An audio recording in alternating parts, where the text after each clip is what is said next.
Hi students, last time हमने ray optics and optical instruments class 12 physics का जो chapter है उसमें उसके पार्ट 1 में हमने focal length of concave mirror वो किस तरह से हम ड्राइव करते हैं, कैसे ड्राइव करनी चाहिए, क्या रिलेशन होता है रेडियस ऑफ कर्वेचर और फोकल लेंथ के बीच में, वो हमने किया था। और वो हम पहुंचे थे कि R is equal to focal length is equal to R into 1 minus 1 by 2 cos i, ये रिलेशन था। अगर आपको याद है तो पार्ट 1 देख लीजिएगा अगर कोई प्रॉब्लम हो तो इसमें हमने देखा कि जो फोकल लेंथ है वो i का फंक्शन है। i एंगल ऑफ इंसिडेंस, उस पर डिपेंड कर रही है फोकल लेंथ, बट हम नहीं चाहते, हम चाहते हैं वो उस पर इतना डिपेंडेंट ना रहे। उसके लिए हम क्या करते हैं, मिरर का अपर्चर छोटा रखते हैं। इतनी चीज़ें हमने बता दी थी, मैंने आपको बता दी थी कि अपर्चर क्या होता है, और अपर्चर को अगर हम छोटा रखेंगे तो फिर ज़्यादातर लाइट रेज, जो इंसिडेंट लाइट रेज आएंगी वो मिरर के पोल के पास ही टकराएंगी, क्योंकि ऊपर जो टकराने वाली थी वो इस सबने उड़ा दिया, अपर्चर छोटा कर दिया। That's why we keep the aperture of spherical mirrors small. Now if I is approaches to 0 degree, okay, 0, तो cos I, then cos I will almost be equal to 1, क्योंकि cos 0 की वैल्यू 1 होती है, तो वो 1 के बहुत पास है तो हम 1 मान सकते हैं। देन फोकल लेंथ क्या हो जाएगी, R into 1 minus 1 by 2 into 1, यानी कि 2 हो जाएगा, यानी कि हाफ रह जाएगा। इसका मतलब है R डिवाइडेड बाई 2 हो जाएगी, और यही रिलेशन है फोकल लेंथ और उसमें रेडियस ऑफ कर्वेचर में। Focal length is almost equal to radius of curvature divided by 2, half of radius of curvature. किसके लिए, for paraxial rays. Paraxial rays के केस में ऐसा होगा। पैरेक्सियल रेज क्या होती है, तो अभी मैंने आपको बताया कि अगर ये कोई मिरर है, इसका अपर्चर हमने छोटा कर दिया, तो ये पोल है, इसका पोल ऑफ द मिरर है, तो इसके ये भी जितने भी हिस्से हैं, जितने भी पॉइंट्स हैं, सारे के सारे पोल के बहुत पास हैं। ठीक है ना, अभी आपको समझाने के लिए थोड़ा बड़ा बना दिया मैंने। तो जितनी भी लाइट रेज जाएंगी यहाँ से यहाँ तक कहीं पर भी जाएंगी, तो ये सारी की सारी पोल के पास ही टकराएंगी। ठीक है, और प्रिंसिपल एक्सिस के साथ बहुत ही छोटा एंगल बनाएंगे। ये सारी जो दूर जाने वाली थी वो हमने क्योंकि हिस्सा उड़ा दिया, तो वो तो टकराएंगी ही नहीं। ठीक है ना, और ऐसी जो लाइट रेज होती हैं जो कि पोल ऑफ द मिरर के बहुत पास टकराए और प्रिंसिपल एक्सिस के साथ बहुत छोटा एंगल बनाए, उनको बोलते हैं paraxial rays. So what are paraxial rays, एक ये डेफिनेशन भी आप लिख सकते हैं, the incident rays which are incident on points close to pole of the mirror and make small angles with the principal axis are called paraxial rays. ठीक है, ये हो गया। अब आगे बढ़ते हैं। फोकल लेंथ और इसके बीच में रिलेशन क्या है, रेडियस ऑफ कर्वेचर के बीच में, ये भी हमने कर लिया, इसी से कर लिया हमने। अच्छा, इसके लिए आप अपनी बुक्स में या कहीं और पे दूसरे तरीके देखेंगे, वो भी हम कर सकते हैं यहाँ पे, लेकिन क्योंकि हमने बिल्कुल जो बेसिक जो तरीका है उसी से हमने इसको ड्राइव कर दिया है, तो हमें उसकी ज़रूरत नहीं है। हालांकि उसमें ये होता है कि जैसे ये है,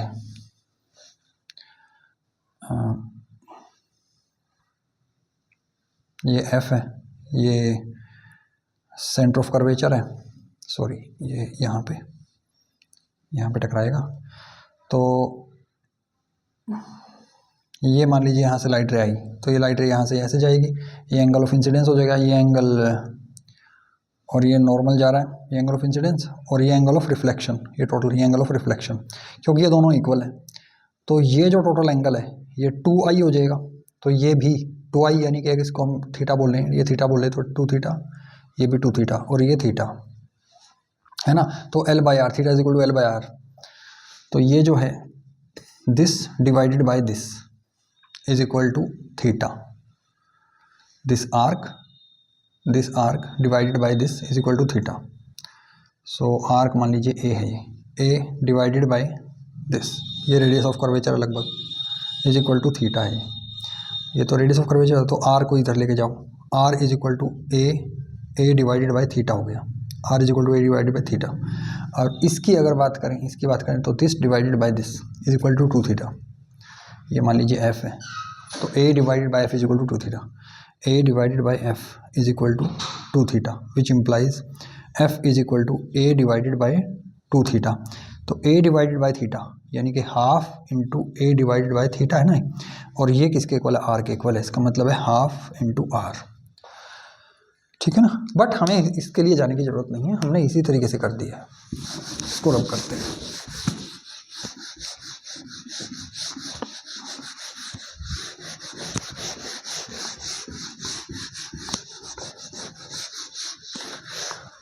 अब करते हैं images formed by spherical mirrors.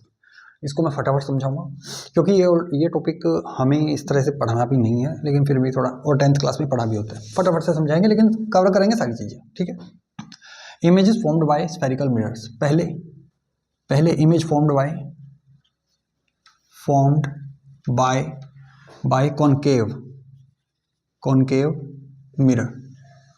इसके 6 केस बनेंगे, 6 के 6 केस देख लेते हैं। Number 1, when object is eight infinite, जब ऑब्जेक्ट बहुत दूर है, इनफाइनाइट डिस्टेंस पे है, तो क्या होगा। ये अगर कॉनकेव मिरर है, ये पोल ऑफ द मिरर है, बहुत दूर जब ऑब्जेक्ट है तो वहाँ से पैरेलल लाइट रेज आएंगी, parallel to the principal axis, ये ऐसे ऐसे जा रही हैं सारी की सारी, क्योंकि पैरेक्सियल लाइट रेज हैं। अपर्चर हमने छोटा रखा है, यहाँ पे एक बात तय है कि सारे के सारे जो मिरर लेंगे हम छोटे अपर्चर के लेंगे, तो क्योंकि अपर्चर छोटा है तो सारी की सारी पैरेक्सियल रेज हैं और सारी की सारी लगभग एक ही पॉइंट से जाएंगी। उस पॉइंट को हम क्या बोलेंगे, प्रिंसिपल फोकस, एफ। तो इसकी इमेज जब ऑब्जेक्ट इनफाइनाइट पे है तो इमेज बनेगी प्रिंसिपल फोकस पर। सो इमेज कहाँ पर बनी है, इमेज एट एफ, ठीक है। और साइज कैसा है, साइज पॉइंट साइज्ड, ठीक है। और इन्वर्टेड एंड रियल, क्योंकि सचमुच लाइट रेज यहाँ पर मिल रही हैं, ये फीचर होंगे इस इमेज के। दूसरा, जब ऑब्जेक्ट बियॉन्ड सी है, दूसरे केस को देखते हैं, ये है प्रिंसिपल एक्सिस, ये पोल ऑफ द मिरर, और ये है सेंटर ऑफ कर्वेचर, और ये है कहीं पे इसका फोकल, प्रिंसिपल फोकस। तो यहाँ पे अगर ऑब्जेक्ट है, यहाँ पे ऑब्जेक्ट है ए बी, तो पॉइंट ए की इमेज देखते हैं हम कहाँ पे बनती है, सिर्फ पॉइंट ए की, पूरे ए बी ऑब्जेक्ट की नहीं, पॉइंट ए की। ए से एक light ray parallel to the principal axis गई, ये रिफ्लेक्ट होने के बाद एफ से होके जाएगी। एक लाइट रे ए से ही पोल की तरफ गई और ये रिफ्लेक्ट होने के बाद सेम एंगल बनाते हुए इस तरह से जाएगी, ये यहाँ पे मिली, यहीं पे इमेज बनेगी। लेकिन फिर भी एक और बना देते हैं इस तरह से, मान लीजिए इसको अगर एक्सटेंड करें तो ये ऐसे it will retrace its paths. A से होकर जो लाइट रे सेंटर से होकर जाएगी ना, सेंटर ऑफ कर्वेचर से, वो इस पर परपेंडिकुलर जाएगी मिरर पे और वापस आएगी अपने पाथ पे, ये इमेज बनेगी। ओके, तो ये जो इमेज बनी है किसकी बनी है, पॉइंट ए की। इससे जो नीचे वाले पॉइंट्स हैं, चलो इसका कोई मिड पॉइंट मान लेते हैं, मान लीजिए एम पॉइंट है मिड पॉइंट, इसकी जो इमेज बनेगी इसी तरीके से, ऐसे जाके ऐसे और फिर ऐसे ऐसे, तो यहाँ पे कहीं पे बनेगी, ठीक मिड में, ठीक है। ये एम डैश, वैसे समझाने के लिए बता रहा हूँ मैं आपको। और बाकी जितने भी पॉइंट्स हैं सब की इमेज, सारे पॉइंट्स की इमेज इस तरह से यहाँ पे बन जाएगी, और अल्टीमेटली ये इमेज बन जाएगी किसकी, ऑब्जेक्ट ए बी की। और इमेज का क्या नाम देंगे हम, ए प्राइम बी प्राइम। बात समझ आई। यहाँ पे हमने एक चीज़ देखी कि अगर ऑब्जेक्ट सी से दूर है, if object is beyond C, then image formed is between C and F, image is formed between C and F, C और एफ के बीच में इमेज बनेगी। और जितना बड़ा ऑब्जेक्ट होगा एक्चुअल में इससे थोड़ी छोटी बनेगी। यहाँ पे हमारी ड्राइंग करने में थोड़ा ऐसा हो सकता है, थोड़ा हमने छोटा बड़ा बना दिया हो, लेकिन ये जो इमेज होगी हमेशा ही ऑब्जेक्ट से छोटी होगी। कॉनकेव मिरर के केस में जब कभी भी ऑब्जेक्ट सी से उधर है तो इमेज सी से बियॉन्ड है तो इमेज ऑब्जेक्ट से छोटी बनेगी। जब इनफाइनाइट पे है तो पॉइंट साइज थी, जैसे जैसे हम पास जाएंगे इमेज का साइज बड़ा होता जाएगा, लेकिन जब तक ऑब्जेक्ट सी से उधर है ऑब्जेक्ट से छोटी रहेगी इमेज। अब एक केस आएगा, तीसरा केस, जब ऑब्जेक्ट सी पर आ जाएगा। Third, when object is at C, तो क्या होगा, पोल सी, यहां पर ऑब्जेक्ट है ए बी, इसका मतलब है कि बी पॉइंट और सी पॉइंट दोनों एक ही है। तो तरीका वही है, ए से एक light ray parallel to the principal axis, reflect होने के बाद ये जिस पॉइंट से गई है एफ, दूसरी लाइट रे पी की तरफ, और ये रिफ्लेक्ट होने के बाद ऐसे आ गई और कुछ इस तरह से, और यहाँ पे मिलेगी ठीक इसके नीचे मिलेगी। ठीक है, इसको बोलेंगे हम ऑब्जेक्ट पॉइंट ए की इमेज ए प्राइम, और बाकी जो पॉइंट्स है उनकी भी इमेज यहाँ बन जाएगी इस तरह से बी प्राइम। तो बी, सी और बी प्राइम तीनों एक ही पॉइंट कोइंसाइड कर रहे हैं, और ये जो इमेज होगी, अच्छा इसका फीचर लिखना चाहिए, इसके जो इमेज होगी, इमेज रियल एंड इन्वर्टेड, और दूसरा स्मॉलर देन ऑब्जेक्ट या डिमिनिश्ड। ठीक है, और स्मॉलर इन साइज, ऑब्जेक्ट से छोटी होगी भाई। और कहाँ पे बनेगी location? Between C and F. Okay, आगे देखिए, ये मैं बहुत ज़्यादा राइटिंग पर थोड़ा ध्यान नहीं दे रहा, मैं मान के चल रहा हूँ कि मैं जो बोल रहा हूँ उसी से आप नोट कर लेंगे, समझ जाएंगे। इसके फीचर देखते हैं। ये इमेज जो बनेगी एट सी बनेगी। कहाँ पे बनेगी? लोकेशन, इमेज फॉर्म्ड एट सी। और कैसी बनेगी? Same in size same. ठीक है, एक और रियल एंड इन्वर्टेड मतलब उल्टा। तीन केस हो गए। फोर्थ में क्या होगा? जब ऑब्जेक्ट सी और एफ के बीच में रखेंगे तो इमेज बियॉन्ड सी बनेगी। फोर्थ केस में when object is between C and F, तब जो इमेज बनेगी, ये पी है और ये सी है, ये एफ है, तो जब ऑब्जेक्ट यहाँ पर है ए बी, एफ और सी के बीच में, तो वही रूल बनाना है और यहाँ पे मिली। ठीक है, ए प्राइम बी प्राइम। तो इमेज कहाँ बनी? मैं बोल रहा हूँ, लिखूंगा नहीं। बियॉन्ड सी, ठीक है, और रियल एंड इन्वर्टेड और एनलार्ज्ड। इस केस में क्या होगा? एनलार्ज्ड बनेगी। पांचवा केस होगा जब ऑब्जेक्ट एफ के ऊपर रखा हो। Fifth, when object is at F, placed at F. तो कुछ इस तरह से, ये पोल, ये एफ, ये सी, जब ऑब्जेक्ट यहाँ पर रखा है ए बी, तो एक लाइट रे ऐसे जा रही है, एक लाइट रे ऐसे जा रही है, और ये दोनों लाइट रेज जो जा रही हैं ये पैरेलल हैं। अगर पैरेलल हैं तो यहाँ पे तो कहीं पे मिलेंगी नहीं। कहाँ पे मिलेंगी? इनफाइनाइट पे बोलेंगे। कहाँ पे मिलेंगी? इनफाइनाइट। सो लोकेशन क्या होगी इमेज की? एट इनफाइनाइट और हाईली एनलार्ज्ड।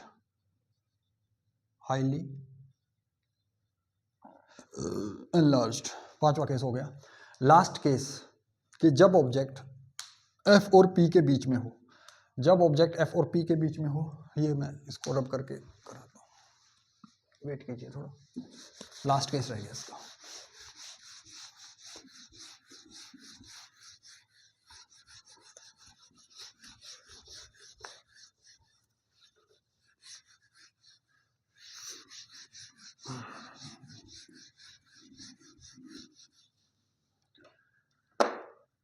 लास्ट केस में क्या है कि जब ऑब्जेक्ट P और F के बीच में हो, यहाँ पे मान लीजिए ये है, तो एक लाइट रे इधर से F की तरफ, एक लाइट रे ऐसे इधर आप देख रहे हैं डाइवर्ज हो रही है, फैल रही है, कहीं नहीं मिलेंगी इधर। इनको पीछे बढ़ाओ, तो यहाँ पर ऐसा लगेगा कि यहाँ से आ रही हैं, तो ये इमेज हो जाएगी और पॉइंट ए की। बाकी सारे पॉइंट्स की भी इमेज यहाँ पे ऐसे बन जाएगी, ए प्राइम बी प्राइम। समझ आया? इस केस में क्या डिफरेंस देखा आपने? इमेज कहाँ पर बनी? Behind the mirror. Location of image behind the mirror. भाई पिछली साइड बनेगी, बिहाइंड द मिरर। और कैसी है ये? यहाँ पे सचमुच लाइट रेज नहीं मिल रही है, यहाँ पे अपीयर हो रही है, तो ये है वर्चुअल एंड, और सीधी है इरेक्ट, है ना। ये पहला केस है जिसमें कि वर्चुअल इरेक्ट बन रही है, वरना सब में रियल और इन्वर्टेड बन रही थी। और क्या है? एनलार्ज्ड। समझ आया आपको? ठीक है। ये सारा का सारा इतनी चीज़ें तो हमने 10th में भी कर ली थी, बट फिर भी थोड़ा एज अ रिमाइंडर करने के लिए। सॉरी, सिमिलरली हम image formed by convex mirror भी हम फाइंड आउट कर सकते हैं। उसमें हमेशा ही ध्यान रखना, चाहे आप ऑब्जेक्ट को कहीं पे भी रखो, उसमें बस 2 ही केस बनेंगे। चाहे आप ऑब्जेक्ट को कहीं पे भी रखो, पहला केस क्या है, जब ऑब्जेक्ट इनफाइनाइट पे है तब इमेज बनेगी उस पर। ये देखिए 2 ही केस हैं, तो हम फटाफट इसको भी निपटा देते हैं। अगर इनफाइनाइट पे है लाइट रे ऑब्जेक्ट, ऐसे लाइट रे आई, ऐसे ऐसे चली जाएगी और कहाँ पे अपीयर होगी, एफ पर। एफ से आती हुई अपीयर होगी, सच में नहीं मिलेगी, तो वर्चुअल बनेगी। ठीक है, virtual and point sized, point sized. अच्छा, इरेक्ट बनेगी, इरेक्ट। दूसरा, जब ऑब्जेक्ट, दूसरा केस जब ऑब्जेक्ट इनफाइनाइट पे नहीं है, आसपास ही है कहीं, ए बी इस तरह से, तो इसकी इमेज जो बनेगी, तो इसकी इमेज जो बनेगी ए प्राइम बी प्राइम, ठीक है ना। तो ऑब्जेक्ट से हमेशा छोटी बनेगी, स्मॉलर इन साइज, और बिटवीन पी एंड एफ बनेगी, between P and F smaller in size, और virtual and erect, virtual erect. 3 feature एक बार और बता रहा हूँ मैं, smaller in size, between P and F, और वर्चुअल एंड इरेक्ट। बस ये 2 केस बनेंगे, तीसरा केस नहीं बनेगा इसमें, हो गया। अब साइन कन्वेंशन की बात करते हैं स्फेरिकल मिरर्स की। साइन कन्वेंशन, इसको समझना बहुत जरूरी है। समझना क्या, अभी रिकॉल कर रहे हैं उसको। तो साइन कन्वेंशन में क्या है कि ये मान लीजिए कोई मिरर है और यहाँ पर कहीं ऑब्जेक्ट रखा है ए बी, तो जितने डिस्टेंस पर, P से जितने डिस्टेंस पर ऑब्जेक्ट रखा होता है उसको हम बोलते हैं ऑब्जेक्ट डिस्टेंस। मिरर से कितने डिस्टेंस पर रखा है, मिरर से कौन से पॉइंट से मेजर करेंगे, P से कितने डिस्टेंस पर रखा है, वो उसको क्या बोलेंगे, ऑब्जेक्ट डिस्टेंस, और उसका सिंबल क्या है, U। और यहाँ पर कहीं पे इमेज बनी थी, जितने डिस्टेंस पर इमेज बन रही है इसको बोलेंगे इमेज डिस्टेंस, और ये भी P से ही मेजर करेंगे, और इसका सिंबल हो जाएगा V। ये F है यहाँ पर, ये है फोकल लेंथ F, और यहाँ पे कहीं पे C था, C, तो ये हो जाएगी रेडियस ऑफ कर्वेचर। बट इनके साथ हम, इनमें से किसके साथ हम पॉजिटिव लिख सकते हैं, किसके साथ नेगेटिव लिख सकते हैं, ये मुद्दा है। और उसका रूल है कुछ, क्या रूल है, पहला रूल है कि सभी डिस्टेंसेस को P से मेजर करना है। यानी कि अगर ऑब्जेक्ट डिस्टेंस बोलना है हमें, तो हम बोल सकते हैं PB या फिर BP। बस यही है कि BP नहीं बोलना, PB बोलना है, PB सही है। ऑल डिस्टेंसेस, पहला देखिए, पहला कन्वेंशन क्या है, all distances are measured from pole of the mirror, हो गया। दूसरा, distances measured in the direction of light are taken as positive. इसको समझो, ये ऑब्जेक्ट यहाँ पे है, इस ऑब्जेक्ट से लाइट रेज मिरर की तरफ अगर जा रही हैं तो ये इस डायरेक्शन में जा रही हैं, इस डायरेक्शन के अलॉन्ग जा रही है ना, तो डायरेक्शन ऑफ लाइट ये हो गई, ये सब समझनी जरूरी है, ये है डायरेक्शन ऑफ लाइट। इसी डायरेक्शन के अलॉन्ग अगर कोई डिस्टेंस है उसको तो हम पॉजिटिव लेंगे, वरना नेगेटिव लेंगे, इसके ऑपोजिट है तो नेगेटिव लेंगे। सबसे इंपॉर्टेंट यही है। कैसे, P से B की तरफ आ रहे हो ना, डिस्टेंस ये हो गया ना, ये हो गया ना, तो यानी कि ये नेगेटिव है। बात समझ में आई, ऑब्जेक्ट डिस्टेंस क्या हो जाएगा, नेगेटिव। इमेज यहाँ पे बनी है P, अच्छा ये A प्राइम और B प्राइम, तो PB प्राइम, तो P से B की तरफ आ रहा हो, अगेन लाइट की डायरेक्शन के ऑपोजिट, नेगेटिव है, ये भी क्या है, negative. R radius of curvature PC, ये भी नेगेटिव है, और फोकल लेंथ ये भी नेगेटिव है। इस केस में सब कुछ नेगेटिव है, हमेशा सब कुछ नेगेटिव नहीं होता, ऑब्जेक्ट डिस्टेंस तो नेगेटिव ही मिलेगा, ठीक है। वर्चुअल ऑब्जेक्ट अगर है तो पॉजिटिव मिल सकता है, वो केस हम ऑप्टिकल इंस्ट्रूमेंट्स के केस में देखेंगे, कंपाउंड माइक्रोस्कोप और ये सब। आगे देखते हैं, अगर हमने देखा ना, जब छठा केस होता है, जब ऑब्जेक्ट यहाँ पे होता है तब ये बनती है इमेज, है ना। तो यहाँ पर PB डैश, ये देखो लाइट भी उधर और ये भी उधर, तो ये जो डिस्टेंस होगा ये पॉजिटिव होगा, यहाँ पर जो इमेज डिस्टेंस होगा ये पॉजिटिव होगा।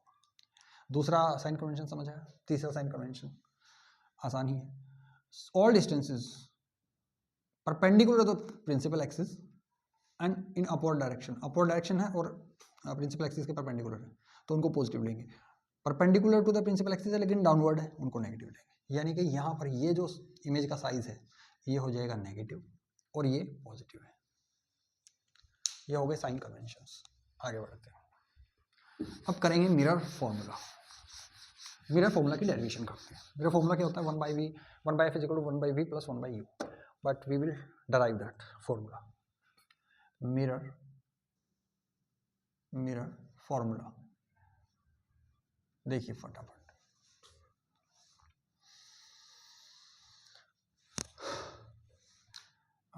पहले हम देखते हैं फॉर कॉनकेव मिरर और रियल इमेज के केस में। रियल इमेज जैसे ये है एक कॉनकेव मिरर, ये इसका प्रिंसिपल एक्सिस हो गया। Okay, so this is the principal axis of this mirror. देखिए, so if the object is kept at somewhere this distance, image will be formed like this. Again, one light ray parallel to the principal axis,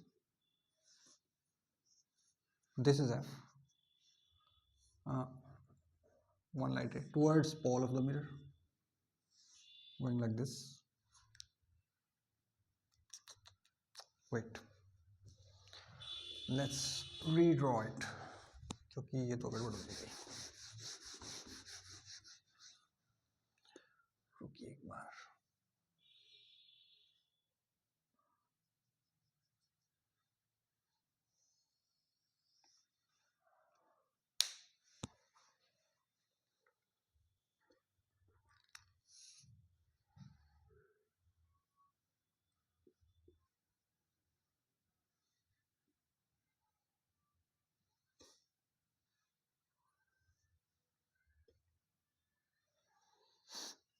ये है ना C है centre of curvature.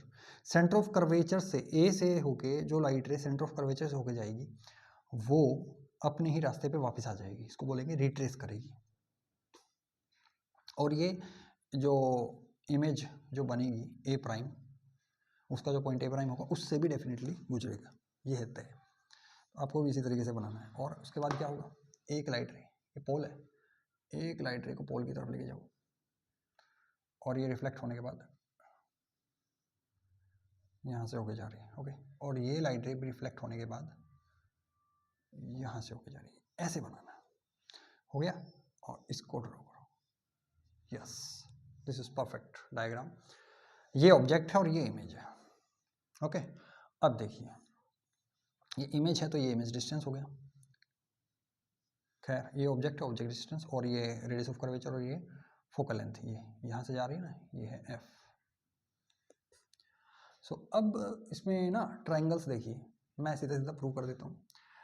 In triangles A B C and A prime B prime C, ये देखो ये दो triangle A B C और A prime B prime C, इनमें ये एंगल इक्वल है, बिल्कुल है, और ये एंगल दोनों 90 डिग्री के हैं तो ये भी इक्वल है। और भाई दो ट्रायंगल्स में अगर दो एंगल इक्वल है तो तीसरा तो ऑफकोर्स इक्वल होगा ही होगा। और वैसे भी प्रूव भी कर सकते हो आप, ऐसे ऐसे जा रहा है, ये ऐसे जा रहा है तो ये एंगल इसके इक्वल होगा, अल्टरनेट एंगल। इसका मतलब है कि triangle A B C is congruent to triangle A prime B C. So triangle A B C is congruent, not congruent, similar to triangle A prime B prime C. आप prove करके दिखा देना, मैं बता रहा हूँ बस, मैंने बता दिया आपको, हाँ ये सिमिलर है। तो क्योंकि सिमिलर है तो A B by A prime B prime is equal to C B by C B prime होगा, इक्वेशन 1। अब ट्रायंगल देखिए ए बी पी और A prime B prime P, again ये एंगल आई था, ये एंगल आर है, तो आई और आर इक्वल है। दो ट्रायंगल बता रहा हूँ मैं, ए बी पी और A prime B prime P, ये दोनों भी सिमिलर हैं। कैसे हैं, I is equal to R और ये एंगल 90 डिग्री, ये 90 डिग्री, तो ऑफ कोर्स तीसरा एंगल भी इक्वल है, तो सिमिलर है। और अगर सिमिलर है तो again A B by A prime B prime is equal to P B by P B prime, ये क्वेश्चन 1, ये क्वेश्चन 2। फ्रॉम 1 एंड 2 यहाँ पे करते हैं, from 1 and 2, 1 and 2, C B by C B prime is equal to P B by P B prime. अब P B क्या है, ये तो ऑब्जेक्ट डिस्टेंस है, u है। पी बी प्राइम क्या है, ये इमेज डिस्टेंस है यानी कि v है। पॉजिटिव नेगेटिव बाद में कर लेंगे, पर है इनका तो पता है। सी बी ये तो कुछ पता ही नहीं क्या है, सी बी प्राइम पता ही नहीं क्या है, लेकिन इतना तो पता है कि सी बी जो है वो P B minus P C है। C B is equal to P B minus P C, तो इसको इसी फॉर्म में लिखते हैं। But C B is equal to P B minus P C and C B prime is equal to P C minus P B prime. अब जो P B है वो माइनस यू है, यहाँ पे लिख देते हैं P B is equal to minus U, और पी सी जो है आर है ना, लेकिन वो माइनस है, ये माइनस है, लेकिन इसको भी यहाँ पे माइनस कर रखा है, माइनस इंटू माइनस आर है ना। और this is equal to P C is equal to minus R minus into minus V, ऐसा हुआ ना। तो क्या बन जाएगा, ये अल्टीमेटली बन गया कि भाई C B is equal to, ये माइनस माइनस प्लस हो गया, आर माइनस यू, और C B dash is equal to minus minus plus V minus R, यह है, इधर देखो। तो इसलिए हम बोल सकते हैं कि दिस इक्वेशन मान लीजिए 3 है, equation 3, therefore equation 3 can be री रिटन एज, इसको दोबारा हम कैसे लिख सकते हैं कि सिंपल इनकी वैल्यूज रख देंगे, C B by C B prime R minus U divided by V minus R is equal to P B minus P C, क्या है P B minus P B dash, तो minus U by minus V, minus minus cancel, cross multiply करोगे तो V R minus U V is equal to U V minus U R, यही तो आएगा। इसको इधर लेके जाओ, या इसको इधर ले, या इसको ले, चलो तो इसको इधर लेके आ जाते हैं, तो V R plus U R is equal to 2uv हो गया ना, 2uv। अब नाउ डिवाइड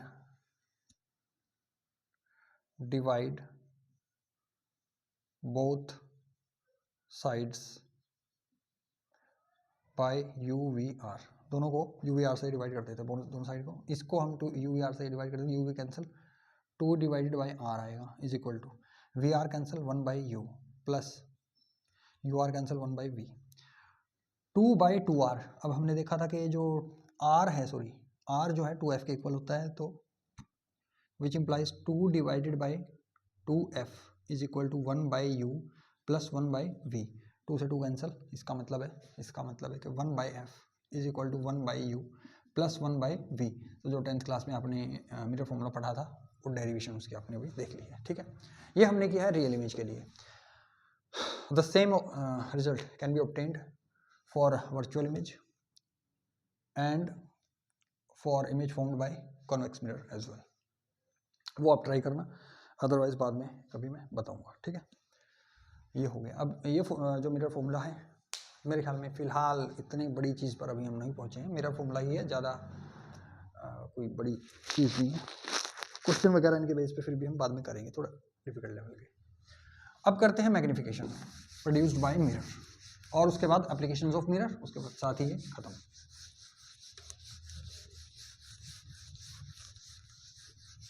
ट्राई कर लेना, आगे जो भी चीज़ें नई नई हम पढ़ेंगे, वेव ऑप्टिक्स है या फिर ऑप्टिकल इंस्ट्रूमेंट्स है, जैसे ही टॉपिक हुआ immediately we will follow the sample problems.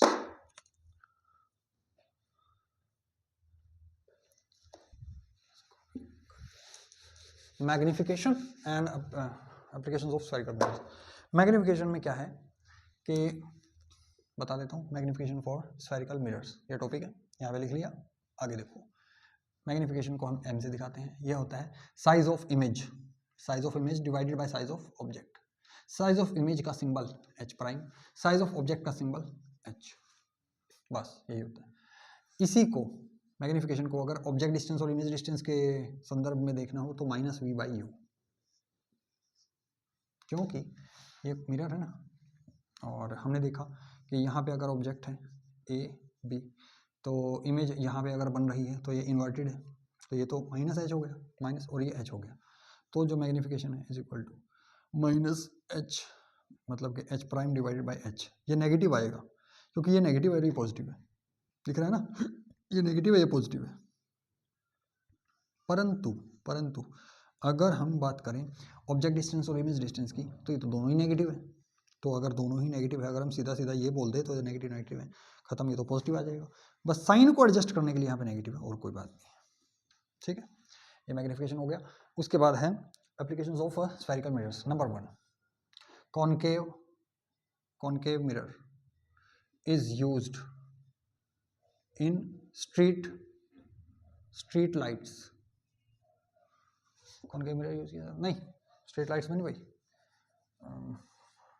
Convex mirror use किया जाता है। Convex mirror is used in street lights, okay, as a reflector. अच्छा, और कहाँ पे किया जाता है convex mirror? Used as drivers mirror, जो गाड़ियों वगैरह में होता है ना साइड में, पीछे की सवारी देखने के लिए, वो कॉन्वेक्स मिरर यूज किया जाता है। ये पूछा जाता है कॉन्वेक्स मिरर क्यों यूज किया जाता है, प्लेन मिरर भी तो कर सकते थे भाई। प्लेन मिरर, कॉन्वेक्स मिरर क्या करता है, ज़्यादा बड़ा एरिया दिखाता है, ओके। तीसरा, concave mirror is used in solar cooker, और कहाँ यूज किया जाता है, इन सर्च लाइट्स और हेडलाइट्स ऑफ व्हीकल्स, ठीक है ना ये। और ऑप्थेल्मोस्कोप में कौन का मिरर यूज किया जाता है? ऑप्थेल्मोस्कोप एक इंस्ट्रूमेंट होता है, OPTHALMOSCOP, ऑप्थेल्मोस्कोप, ठीक है। तो ये तो कुछ इसकी एप्लीकेशंस, इनके बेस पे आप क्वेश्चन कर लीजिएगा, बहुत ज़्यादा मुश्किल टॉपिक नहीं है। नेक्स्ट जो हम करेंगे वो करेंगे हम रिफ्रैक्शन ऑफ लाइट और डिस्पर्शन ऑफ लाइट, सब कुछ, और कोशिश करेंगे उसी वीडियो में ऑप्टिकल इंस्ट्रूमेंट्स को भी ख़त्म करने की, ठीक है। Thanks for watching, bye.